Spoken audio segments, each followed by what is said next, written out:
հիմա մեղադրել մեզ այդ հարցը օրակարգից հանելու այն պայմաններում, երբ մենք այս մասին խոսում էինք, մեզ մեղադրում, երբ որ ասում էինք, որ նշաձողը իջեցնել է պետք եւ այդ դեպքում մենք կարող ենք խոսակցություն ունենալ, մեզ էլի մեղադրում էին դավաճանության մեջ, մեզ էլի մեղադրում էին, չգիտեմ, հողեր ծախելու մեջ եւ այլն։ Շատ լավ կներ, որ հիմա ստեղ լինեին ձեր ընդդիմադիր գործընկերները եւ այս խոսակցությունը իրանց հետ գնար, բայց ոնց հասկանում եմ կռվել եք երևի էլի նեղացել գնացել են։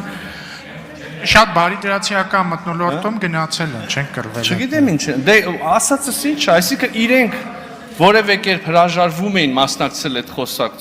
խոսակցությանը, այդ թվում եւ այստեղ նստած մարդկանց դրդմամբ։ Հանրահայտ չի, որ Լեռնային Ղարաբաղը մերժեց օրինակ մասնակցել Սոֆիայի հանդիպմանը։ Հիմա մեզնից ի՞նչ են ուզում։ Այսինքն ու ձեռ են առնում, ես չեմ հասկանում։ Այս հարցերի պատասխանը լրջորեն պիտի տրվի վերջը, թե չէ։ Ինչքան կարելի է անընդհատ իրանց եղած նույն թերթերի միջոցով ասել Ղարաբաղը հանձնեցին, Ղարաբաղը հանձնեցին։ Հիմա գիտեք ինչ են ասում, ասեն Ղարաբաղը բանը Հայաստանի կառավարությունը լուծարեց։ Լավ, այդքան կարճ է մարդկանց հիշողությունը, ում են հիմարի տեղ դնում։